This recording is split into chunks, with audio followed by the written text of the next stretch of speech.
01 nomor 3. Viral aksi unik petugas KPPS di Samarinda pakai daster hingga bando saat bertugas. Warganet, emang boleh selucu ini?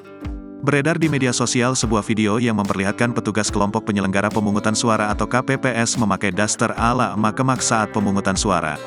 Momen unik tersebut terjadi di TPS 50, RT 40, Kelurahan Sidodadi, Samarinda, Kalimantan Timur, pada Rabu, tanggal 14 Februari tahun 2024. Dalam video yang diunggah oleh pemilik akun Instagram @memomedsos, terlihat para petugas KPPS yang hampir seluruhnya pria memakai kostum daster. Tak hanya itu, para petugas KPPS itu juga memakai bando berbentuk telinga kelinci berwarna-warni. Terlihat beberapa petugas tidak memakai kostum daster, namun mereka tetap memakai bando ditumpuk di atas topinya. Penampilan para petugas KPPS menggunakan pakaian daster turut menarik perhatian warga yang hadir di TPS. Tak hanya memakai kostum menarik, tapsnya pun dihiasi dengan balon warna-warni lengkap dengan bendera merah putih. Terlihat banner yang terpajang dengan wajah masing-masing petugas KPPS yang bertuliskan, "Jangan pilih karena amplop."